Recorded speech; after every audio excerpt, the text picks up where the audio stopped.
नमस्कार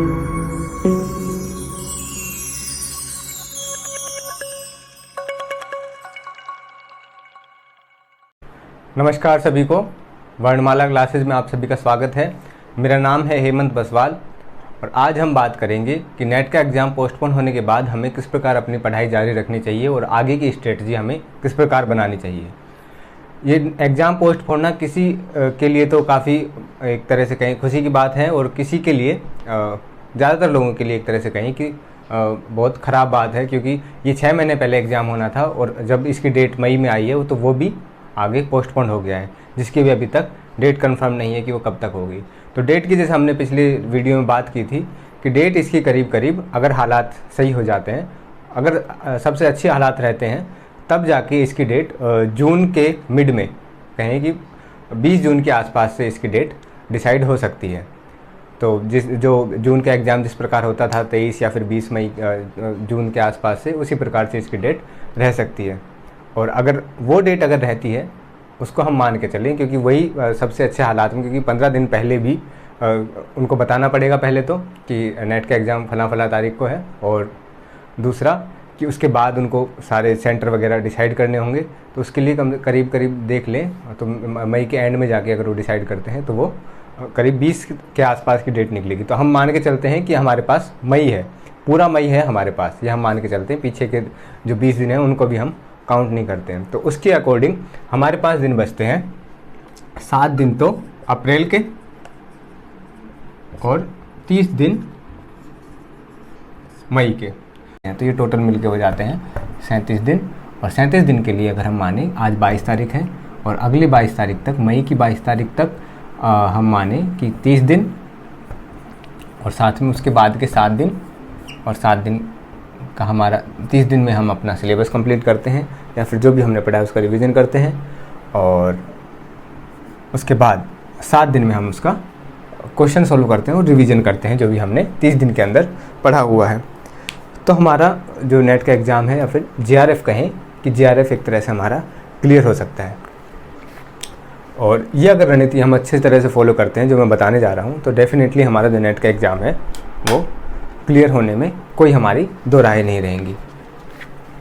अब हम बात करते हैं अब सबसे पहले मैं महत्वपूर्ण टॉपिक्स के बारे में बात करना चाहता था, लेकिन पहले मैं एक तरह से बात कर लेता हूँ कि कौन कौन से विद्यार्थी होंगे या फिर क्या क्या श्रेणी होगी विद्यार्थियों की, जिनको एग्ज़ाम पोस्टपोन होने पर किस प्रकार लग रहा होगा या फिर उनकी स्टेटस किस प्रकार का होगा तैयारी का। उस हिसाब से अगर मैं डिवीज़न कर लूँ, क्योंकि नेट का एग्ज़ाम पोस्टपोन होने से कुछ लोग तो जिनका फर्स्ट टाइम था वो लोग के लिए तो काफ़ी खुशी की बात होगी, या फिर कहें कि अगर उनकी तैयारी नहीं है जिसकी, उनके लिए काफ़ी खुशी की बात होगी कि नेट का हमारे लिए तैयारी का एग्ज़ाम और ज़्यादा हमें टाइम मिला है। लेकिन जिनकी तैयारी कंप्लीट हो चुकी थी, जो मान रहे थे कि तैयारी कंप्लीट है और हम एग्ज़ाम देना चाहते हैं अभी, तो उनके लिए काफ़ी, क्योंकि वैसे भी 6 महीने करीब एग्ज़ाम लेट चल रहा है, तो उनके लिए काफ़ी दुखद चीज़ थी।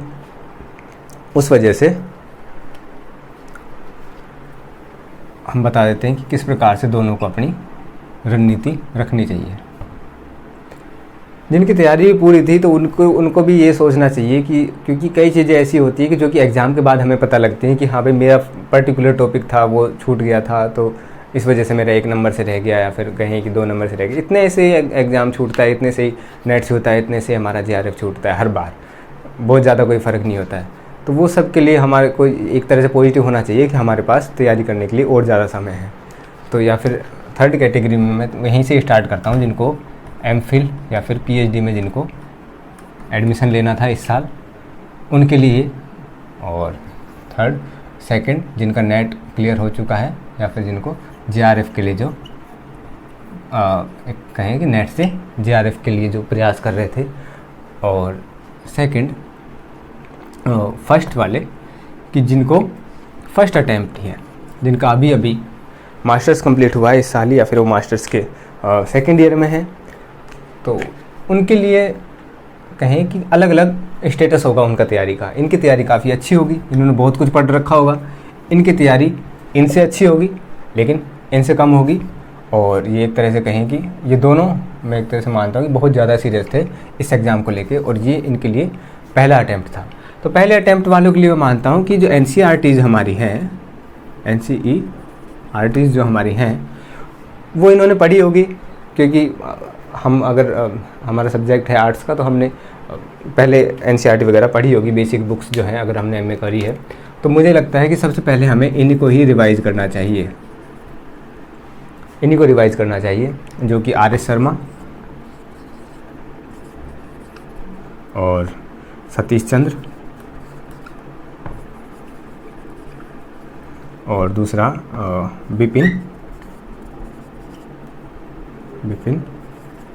चंद्र, या फिर इनके अलावा भी अगर इन्होंने कोई सी बुक पढ़ी है तो मुझे लगता है कि वही इनको रिवाइज़ करना चाहिए। अगर इन्होंने कुछ भी नहीं पढ़ा है अभी तक तो सबसे पहले इनको अपनी कॉन्सेप्चुअल क्लैरिटी करनी चाहिए, क्योंकि नोट्स पढ़ने से आपका JRF कभी नहीं निकलेगा। अगर आप सोच रहे हैं कि मैं कोई पर्टिकुलर किरण की बुक पढ़ लूँगा, या फिर मैं आर्य कॉम्पिटिशन की बुक पढ़ लूँगा, या फिर मैं ऋषभ वर्णवाल या महेश वर्णवाल की बुक मैं पढ़ लूँगा और मेरा JRF निकल जाएगा, नेट निकल जाएगा, कभी नहीं निकलेगा अगर आपकी कॉन्सेप्चुअल क्लैरिटी नहीं है तो। क्योंकि कई बार जो क्वेश्चन होते हैं वो इस प्रकार से पूछे जाते हैं कि आप फैक्चुअल जानकारी होते हुए भी उसका जवाब है वो अच्छे से नहीं दे पाएंगे। लेकिन अगर आपको कॉन्सेप्चुअल जानकारी अच्छे से है, आपकी समझ है इतिहास को लेकर, तो आप जो फैक्चुअल क्वेश्चंस हैं उनको भी एलिमिनेट करके आप आंसर दे पाएंगे, क्योंकि इसमें नेगेटिव मार्किंग तो होती नहीं है। ठीक है, सबसे पहले ये भी बता देता हूँ कि हमें मार्क्स कितने चाहिए होंगे JRF निकालने के लिए। तो एक तरह से मैं मान लूँ कि 60 और 60 नहीं तो 60 से 65 तक, ठीक है, किसी भी कैटेगरी के लिए। अगर आप जनरल से हैं तो आपको 65 का टारगेट लेके चलना चाहिए। और ये तो हो गया सेकंड पेपर हिस्ट्री का। और क्योंकि पिछली कट ऑफ जो थी वो करीब 62 के करीब गई थी जनरल की, तो उस हिसाब से मैं ये अनुमान लगा रहा हूँ। और उससे वो काफ़ी हाई कट ऑफ थी। इतनी हाई कट ऑफ तभी जाती है जबकि एग्ज़ाम का जो पेपर है वो थोड़ा सा अच्छा आया हो या फिर थोड़ा सा कहीं कि आसान आया हो। तो उस समय पे ये हालत थी, तो कट ऑफ बहुत ज़्यादा गई थी। तो सबसे 65 से ज़्यादा तो क्या ही कट ऑफ जाएगी, इतनी से ज़्यादा कट ऑफ नहीं जाती है, कम होगी। और दूसरी जो पेपर होता है ये हो गया सेकंड का। और दूसरे पेपर के लिए आपको 50 नंबर का क्वेश्चन, ये होता है 100 नंबर का क्वेश्चन, और ये होता है 100 नंबर का नहीं, 100 क्वेश्चन आते हैं और इसमें आते हैं 50 क्वेश्चन। 50 में से अगर हम 35 ले आते हैं फर्स्ट पेपर में, तो ये हमारा नेट क्लियर, या फिर कहेंगे नेट तो हो ही जाएगा, साथ में JRF की ये एक तरह से आइडियल रणनीति होगी। JRF के लिए आइडियल मार्क्स होंगे कि हम 65 मार्क्स ले आए सेकंड पेपर में, और फर्स्ट पेपर के अंदर हम ले आए 35 मार्क्स। ठीक है, तो इतने अगर नंबर हमारे आ जाएंगे तो JRF कोई नहीं रोक सकता है। तो फर्स्ट पेपर के लिए रणनीति यही है कि KVS मदान वगैरह जो बुक है, जो भी हमारा पेपर है, क्योंकि सबका एक तरह से कहें कि इसके अंदर तो काफ़ी अच्छे नंबर आ जाते हैं, रेस्पेक्टिव नंबर आ जाते हैं, लेकिन जो फर्स्ट पेपर है उसी में हम थोड़ा सा मात खाते हैं। इस वजह से हमें फर्स्ट पेपर पे भी उतना ही ध्यान देना होगा। तो ये हो गई हिस्ट्री की रणनीति। और साथ में अगर हम इनको रिवाइज करना है तो इसके लिए नोट्स हम देख सकते हैं। नोट्स एक आर्या के आते हैं, किरण के आते हैं, और दूसरा महेश बर्णवाल के आते हैं। ये कॉस्मोस पब्लिकेशन का आता है, NCERT सार करके आता है। हम लोग पढ़ते हैं, मेरे को तो मैंने अब तक, मुझे तो ज़्यादा अच्छी नहीं लगी बुक, लेकिन आप अगर आपको रिवीजन ही करना है तो आप कर सकते हो नोट्स जैसी बुक से। ठीक है, और इनसे और मेरे को सबसे जो बेस्ट बुक लगती है वो आर्या बुक लगती है। तो आप अगर आपने कोई बुक नहीं खरीदी है तो आप उसी को पढ़िए, मत कोई बुक खरीदिए, क्योंकि न्यू बुक अभी आपको इसी पॉलिसी पे फोकस करना चाहिए कि आपको कोई भी नई बुक अभी नहीं खरीदनी है। अभी आपके पास उतना समय नहीं है, आपके पास सिर्फ 30 दिन है। तो 30 दिन की स्ट्रेटजी मैं बता रहा हूँ कि आपको 30 दिन के अंदर कोई भी नई बुक नहीं खरीदनी है। सिर्फ आर्या या फिर किरण की, या फिर जो भी आपके पास नोट्स अगर आपने खुद के भी बना रखे हैं तो उन्हीं नोट्स को आपको देखना चाहिए। और उनके साथ में आपको चाहिए क्वेश्चंस। ये भी मार्क कर गया।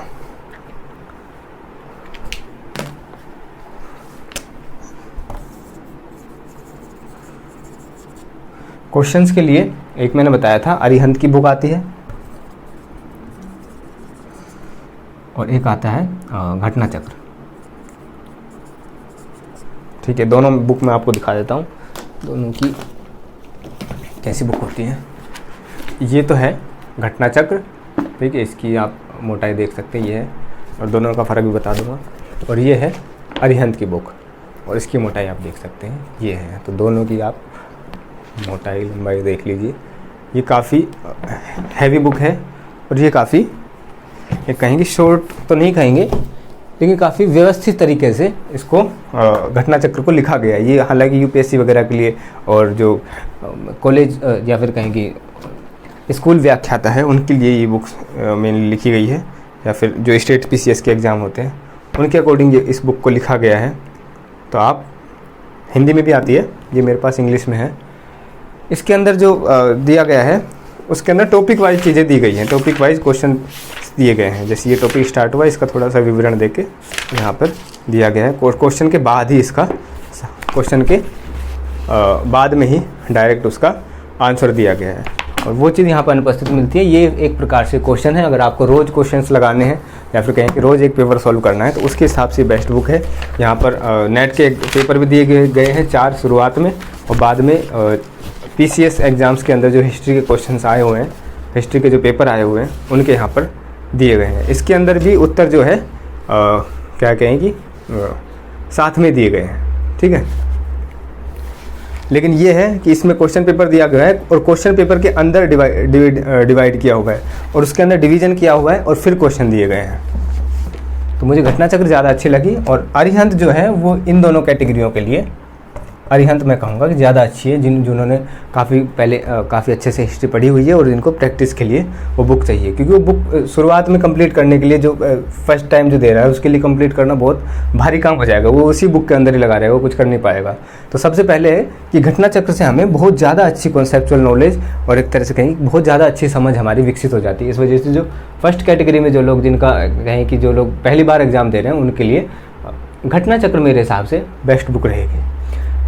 जो सेकंड कैटेगरी में जो लोग आ जाते हैं, जिनका या तो नेट हो रखा है, या फिर जिन्होंने पहले भी अटैम्प्ट दिया हुआ है, जो लोग हिस्ट्री पढ़ते आ रहे हैं एग्ज़ाम के पॉइंट ऑफ व्यू से, तो उनके लिए ये रणनीति है कि अगर उन्होंने उपिंदर सिंह की बुक पढ़ी हुई है, ऑब्वियसली उन्होंने पढ़ी होगी पहले, ठीक है, या तो कोई और बुक पढ़ी होगी, और उपिंदर सिंह के अलावा सतीश चंद्र की बुक पढ़ी होगी, सतीश चंद्र के अलावा उन्होंने क्या कहें कि शेखर बंदोपाध्याय अगर पढ़ी हुई है, या फिर जो भी उन्होंने इतिहास के लिए जो भी बुक पढ़ी हुई है, उसके साथ उनको आर्या कंपटीशन के किसी नोट्स से रिवाइज करना चाहिए, या फिर और साथ में ये साथ है, 3 चीज़ें हो जाती हैं। 1 कुछ ही नहीं चल रहा है, 2 और 3, तो ये तीनों रणनीतियाँ तीनों के लिए हैं। लेकिन अगर फर्स्ट टाइम अगर कोई एग्ज़ाम दे रहा है, उसने अगर ये एनसीईआरटी और ये अच्छे से उसकी कॉन्सेप्चुअल नॉलेज नहीं है, तो उसको नोट्स नहीं पढ़ने चाहिए बिल्कुल। पहली शुरुआत हमें नोट्स से बिल्कुल भी नहीं करनी चाहिए।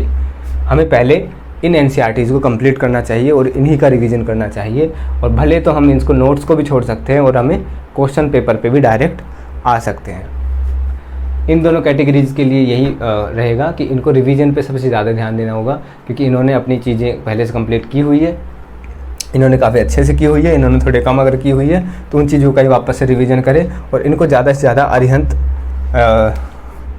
अरिहंत की बुक से इनको कंप्लीट करना चाहिए चीज़ें। और जो अपना फर्स्ट पेपर है, फर्स्ट पेपर को भी इन्हें ज़्यादा ध्यान देना चाहिए, ताकि उसके अंदर 40 से लेकर और ज़्यादा नंबर भी ये ला सकें, ताकि इनका नेट कोई भी ना रोक सके। क्योंकि जो फर्स्ट पेपर है वो बहुत ज़्यादा स्कोरिंग होता है, वो ऐसा होता है कि ज़्यादातर लोगों का बिगड़ता है, और हमारा अगर अच्छा हो गया तो हमारी फिर बल्ले बल्ले हो जाती है। तो यहाँ पे अगर स्टैंडर्ड बुक जो भी उन्होंने पढ़ रखी है तो उसका रिवीजन कीजिए, और साथ में उनका रिवीजन आप आर्या कंपटीशन की जो बुक आती है, ये काफ़ी अच्छी बुक है, और हिंदी माध्यम के लिए मुख्य तौर पर लिखी गई है। तो इसमें आपको शब्दावली पे भी ज़्यादा परेशान होने की ज़रूरत नहीं पड़ेगी कि आपको समझ में नहीं आ रही है। और इससे आप, इसके अंदर आपको तीनों चीज़ें, तीनों टाइम का रिवीजन एक तरह से नोट्स के तौर पर हमें मिल जाता है बहुत अच्छे से। इसके बाद मैं अगर बात करूं कि हिस्ट्री के इम्पोर्टेंट टॉपिक कौन से होंगे,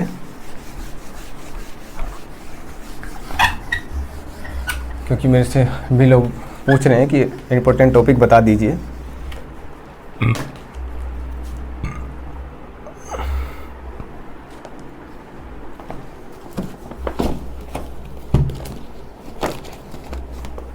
इम्पोर्टेंट टॉपिक्स में एक तरह से एंशिएंट में बताऊं। एंशिएंट में पहली बात तो स्रोत, साहित्य साहित्यिक स्रोत जो हैं उन पर फोकस करना चाहिए। सेकंड है कि जो पाषाण काल है, पाषाण काल से बहुत ज़्यादा क्वेश्चन आते हैं, और 4 टॉपिक हैं जिनसे बहुत ज़्यादा क्वेश्चन आते हैं। दूसरा हो गया हड़प्पा, और तीसरा हो गया कहें कि वैदिक काल। ठीक है, ये 4 टॉपिक हैं जिनसे बहुत ज़्यादा क्वेश्चन आते हैं। आपको स्रोत और साहित्य का जो चैप्टर है, अगर आपने उपेंद्र सिंह से पढ़ा या फिर किसी बुक से आपने उसको पढ़ा है, तो उसको बहुत अच्छे से पढ़िए। उसके अंदर जो जो किताबें बताई गई हैं उनके लेखकों के आधार पर क्वेश्चन पूछे जाते हैं, और बहुत ट्रिकी क्वेश्चन पूछे जाते हैं। ठीक है, हड़प्पा से रिलेटेड साइट्स वगैरह हैं, हड़प्पा और पूरा पाषाण काल की जो साइट हैं, कौन सी साइट पर क्या कौन सी वस्तु मिली है, और इस प्रकार के क्वेश्चन पूछे जाते हैं। वैदिक में वैदिक जो संस्कार हैं उनके बारे में क्वेश्चन पूछे जाते हैं। और जो अगर कहूँ इसके बाद मौर्य प्रशासन और शिलालेख या फिर स्तंभ लेख, तो ये 4-5 टॉपिक मिलके काफ़ी महत्वपूर्ण हो जाते हैं। इसके अंदर भी मैं इसको डाल सकता हूँ कि ये काफ़ी, मौर्य के अंदर भी ये ज़्यादा, ये वाला जो शिलालेख और स्तंभ लेख वाला जो पोर्शन है ये काफ़ी महत्वपूर्ण है। और इसके बाद संगम काल और गुप्ता आर्ट और कल्चर है, जो साहित्य इस समय लिखा गया है गुप्त समय में, वो हमारे लिए काफ़ी महत्वपूर्ण हो जाता है। तो हम इसको गिन सकते हैं 1 2 3 4 5 6 7 टॉपिक हैं जो एंशंट के पॉइंट ऑफ व्यू से बहुत ज़्यादा महत्वपूर्ण है। यहाँ से बहुत ज़्यादा क्वेश्चन आते हैं, इससे भी करीब 3 से 4 क्वेश्चन आते हैं, इससे करीब 4 क्वेश्चन आते हैं, हड़प्पा से भी करीब 4 क्वेश्चन, वैदिक से तो एक बार मैंने देखा कि 8 क्वेश्चन आ गए हैं, और मौर्य प्रशासन से इससे भी 2 से 3 क्वेश्चन आते हैं। ठीक है, और संगम काल से भी 2 से 3 क्वेश्चन आते हैं, गुप्ता आर्ट से भी 2 क्वेश्चन तो करीब आते हैं। ये ऐसे टॉपिक हैं जहाँ से ज़रूर क्वेश्चन हमें देखने को मिलेगा। अब मैं चलता हूँ मेडिवल टाइम में, मध्यकाल में। ठीक है, मध्यकाल में अगर हम बात करें सल्तनत काल की, तो जब मुस्लिम इन्विजन होता है, मुस्लिम आक्रमण, उससे रिलेटेड मोहम्मद गोरी और गजनवी वगैरह से रिलेटेड क्वेश्चन पूछे जाते हैं। उसके बाद आता है साहित्य। उस समय जो साहित्य लिखा गया है, और जो भी कहें कि एक तरह यात्री यहाँ पर आए थे, अलबरूनी वगैरह, उनके बारे में, और बर्नी वगैरह ने जो भी कुछ लिखा हुआ है उन सब के बारे में यहाँ पर क्वेश्चन पूछे जाते हैं। उनकी क्या रचना है और उन रचनाओं के अंदर किस प्रकार का वर्णन है। मेल करने का भी ऑप्शन आता है कि इनको सुमेलित कीजिए, कौन से लेखक की कौन सी रचना है। उसके बाद अगर हम वंश की बात करें तो इसमें हमें खिलजी से भी ज़्यादा महत्वपूर्ण है तुगलक से तो आपको क्वेश्चन ज़रूर हर पेपर के अंदर आपको तुगलक से क्वेश्चन देखने को मिलेगा। ठीक है, उसके बाद वास्तुकला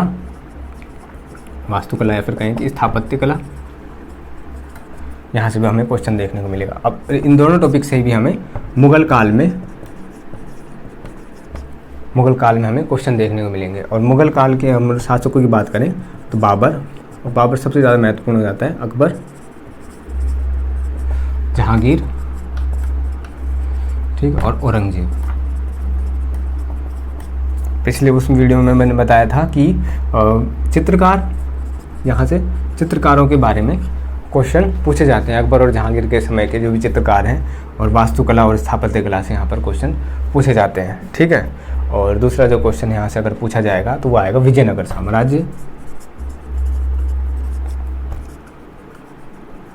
विजयनगर से साम्राज्य से भी बहुत ज़्यादा क्वेश्चन आएंगे। तो सबसे ज़्यादा अगर क्वेश्चन आपको देखने को मिलेंगे तो चित्रकला से, वास्तुकला से, साहित्य से, और जो इनकी जो पॉलिटिकल सिस्टम है उससे, औरंगजेब से भी आपको क्वेश्चन देखने को मिलेगा, विजयनगर से भी आपको।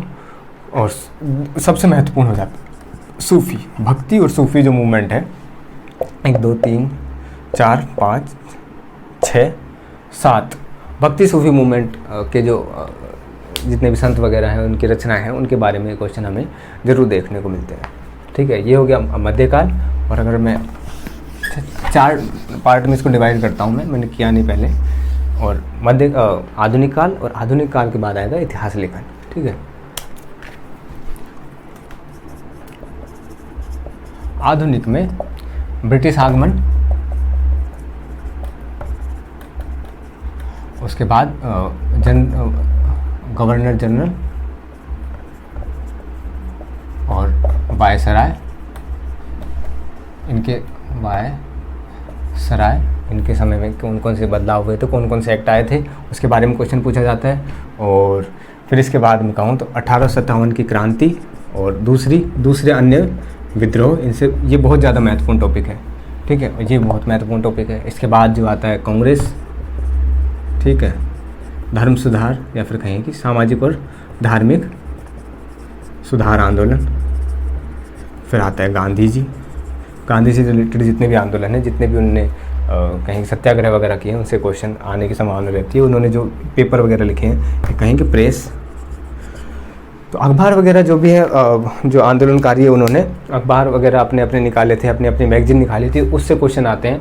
तो एक तरह से कहें कि किसी भी समय का जो साहित्य है उससे क्वेश्चन आएंगे ही आएंगे। अब प्राचीन काल का लीजिए, मध्यकाल का लीजिए या फिर आधुनिक काल का लीजिए, आपको साहित्य और जो समाचार पत्र वगैरह हैं उनके बारे में आपको हमेशा सचेत रहना चाहिए कि वहाँ पर आपको क्वेश्चन देखने को मिलेंगे, ठीक है। और कांग्रेस हो गया, कांग्रेस और साथ में कहें कि क्रांतिकारी आंदोलन, जो उग्रवादी या फिर कहीं कुछ तरह के आंदोलन थे, क्रांतिकारी आंदोलन, ठीक है। ये बहुत ज़्यादा महत्वपूर्ण टॉपिक है, जहाँ से बहुत ज़्यादा क्वेश्चन आपको देखने को मिलेंगे। मुझे नहीं लगता मैंने मॉडर्न में भी अभी कुछ छोड़ा है, ठीक है। मॉडर्न में एक तरह से मैं उसमें भी कैटेगरी को रख सकता हूँ जो इतिहास लेखन है, क्योंकि मॉडर्न के अंदर प्राच्यवादी वगैरह और इतिहास लेखन का एक तरह से कहें कि विकास हुआ था, काफ़ी ज़्यादा क्रांतिकारी विकास हुआ था। तो उसके बारे में मार्क्सवादी इतिहास लेखक और जो जितने भी इतिहास लेखक हैं उनके बारे में क्वेश्चन आते हैं कि रोमिला थापर वगैरह है, आर.सी. मजूमदार है और डी.सी. सरकार है, उनकी रचनाएँ कौन कौन सी हैं, उनके विचार कौन से हैं, उसके बारे में यहाँ पर हमें क्वेश्चन देखने को मिलते हैं। अब उसी की बात हम यहाँ पर इतिहास लेखन में गया ये भी।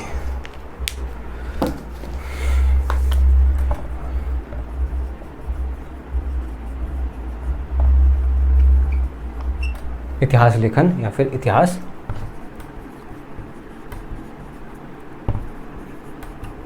दर्शन। अब ये दोनों जो टॉपिक है ना, इनको हम IGNOU इग्नू से देख सकते हैं, ठीक है। इग्नू के जो मटेरियल है MA के, उसके अंदर हम जाके इनको इतिहास दर्शन और इतिहास लेखन के जो टॉपिक है उनको हम देख सकते हैं। वहाँ पे बहुत अच्छे से दिया हुआ है और मास्टर्स के टाइम भी हम इससे काफ़ी ज़्यादा हेल्प लिया करते थे, ठीक है। तो और इनके अंदर से भी क्वेश्चन करीब मान लीजिए कि 8 से लेकर 10 क्वेश्चन या फिर कभी कभी 12 क्वेश्चन भी हमें यहाँ से दोनों को मिला के देखने को मिलते हैं। इससे कॉलिंगवुड वगैरह के जो भी दार्शनिक हैं इतिहास के और जो भी लेखक हैं उनके बारे में क्या विचार थे इतिहास लेखन के लिए, इतिहास दर्शन में उस प्रकार के क्वेश्चन पूछे जाते हैं। और इतिहास लेखन में जैसे मैंने एक देखा था, ईसाई इतिहास लेखन के बारे में क्वेश्चन 2019 में पूछा हुआ है, ठीक है। और इससे काफ़ी ज़्यादा क्वेश्चन पूछे जाते हैं। तो करीब 4-5 क्वेश्चन यहाँ से मान लो, 4-5 क्वेश्चन यहाँ से मान लो। इतिहास लेखन की जो बेस्ट बुक है वो ई श्रीधरन है, ठीक है। ई श्रीधरन मैं आपको दिखा देता हूँ। ई श्रीधरन है जो कि इतिहास लेखन के लिए काफ़ी अच्छी पुस्तक है। इसके अंदर से आपको 3 टॉपिक तैयार करने हैं। पहला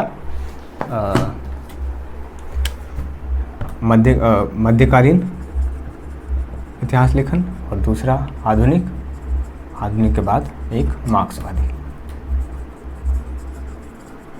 अगर आप ये टॉपिक यहाँ से तैयार कर लेते हैं तो आपका काफ़ी सारा जो क्वेश्चन है इतिहास लेखन से रिलेटेड वो आप सोल्व करने की हालत में रहते हैं। मध्यकालीन के लिए आप अगर H.C. वर्मा की बुक पढ़ रहे हैं या फिर कोई और अन्य बुक पढ़ रहे हैं तो उसके अंदर जो पर्टिकुलर टाइम से रिलेटेड जो भी साहित्य रचना है उसके बारे में जो चैप्टर है उसको आपको बहुत अच्छे से पढ़ना चाहिए। उसके बाद आपको फिर ई श्रीधरन भी शायद पढ़ने की ज़रूरत नहीं रहती है, लेकिन एक प्रकार से आपको ई श्रीधरन ही पढ़नी चाहिए मेरे अकॉर्डिंग तो, क्योंकि उसके अंदर एक अलग तरह का वर्गीकरण दिया हुआ है। और उसके साथ में आपको जो मैं लेक्चर बना रहा हूँ इसके लिए इतिहास लेखन और इतिहास दर्शन के लिए वो देखने चाहिए, क्योंकि वो देखने के बाद आपको एक कॉन्सेप्चुअल क्लैरिटी आ जाती है कि कौन से लेखक हैं, वो किस कैटेगरी में आते हैं, वो किस समय पे क्या उनके विचार वो रख रहे हैं और किस प्रकार से हम आगे जो हमें पढ़ना है पर्टिकुलर टॉपिक उसके लिए हमारी काफ़ी अच्छी अंडरस्टैंडिंग बन जाती है, जिससे कि हम समझ सकते हैं उसको और बहुत अच्छे से उसको रिवाइज कर पाते हैं। जब तक कॉन्सेप्चुअल क्लैरिटी हमारी नहीं आती है तब तक हम रिवाइज करने में असमर्थ होते हैं किसी भी चीज़ को। इसलिए कॉन्सेप्चुअल क्लैरिटी के लिए मेरा मानना है कि आपको जो मैं लेक्चर बना रहा हूँ उनको आप देखना चाहिए। मैंने लेक्चर बना रखे हैं, उनको देखिए और अगर कुछ और भी आपको चाहिए तो उसमें मुझे सुझाव दे दीजिए। मेरे अकॉर्डिंग जो है वो मैं बना रहा हूँ सबसे अच्छा। और दूसरा इतिहास लेखन है। इतिहास लेखन के लिए एक H.D. सिंह और चित्रा राव की बुक आती है, ये देखिए ये बुक है। इसके आपको शुरुआत के चैप्टर्स को छोड़ के इस सेकंड चैप्टर से आपको यहाँ पे शुरुआत कर लेनी चाहिए और उसके बाद आप इतिहास दर्शन के जो क्वेश्चंस हैं उनको आप सॉल्व करने की हालत में रहते हो। अगर दोनों चीज़ें आपको नहीं पढ़नी तो आप इग्नू का मटेरियल अगर आपको अवेलेबल हो जाता है तो इग्नू के मटेरियल से आप भी ये हेल्प ले सकते हैं, ठीक है। और जो काफ़ी जो मैंने किताबें बताई उनका मैंने काफ़ी किताबों का रिव्यू भी किया हुआ है, तो रिव्यू भी आप देखिए। और कोई और आपको चाहिए कि पर्टिकुलर बुक का रिव्यू बनाना चाहिए तो वो मेरे को आप सजेशन दीजिए, और उसमें मैं पूरे बुक के अंदर का पूरा सार आपको एक तरह से बता देता हूँ कि एक बुक किन को पढ़नी चाहिए किन को नहीं पढ़नी चाहिए और इसके अंदर कौन सी महत्वपूर्ण बातें हैं। इसके बाद जो इतिहास लेखन का जो टॉपिक है काफ़ी महत्वपूर्ण है, क्योंकि ये इसके अंदर से 8 क्वेश्चन हमें देखने को मिलते हैं। तो एच.डी. सिंह और चित्रा राव, इनकी जो बुक है पैनोरमा की गाइड आती है, ये मैं तो देखा है अमेज़ॉन पे भी शायद है, लेकिन मैंने ऑफलाइन खरीदी थी, ठीक है। तो आप ये 4 चीज़ें हैं, ये 4 टॉपिक हैं। पहला बता दिया मैंने, एंशिएंट का बता दिया, मध्यकालीन का बता दिया, आधुनिक का बता दिया और साथ में इतिहास लेखन बता दिया जहाँ से क्वेश्चन आते हैं। और अगर आपने ये सब क्लियर कर लिया एक बार में, और आपको बस इतना पढ़ना है कि आप उसको बार बार पढ़ पाएँ। और आपको अगर आपने नहीं कोई चीज़ें पढ़ी है तो सबसे पहले आप नोट्स बिल्कुल स्टार्ट मत करिए, आप एनसीईआरटी पढ़िए। एनसीईआरटी पढ़ने से आपके, मेरे को लगता है, ज़्यादा क्वेश्चन सॉल्व होंगे बजाय आप कोई नोट्स पढ़ते हैं उससे, ठीक है। बाकी वीडियो देखने के लिए आपका बहुत बहुत धन्यवाद।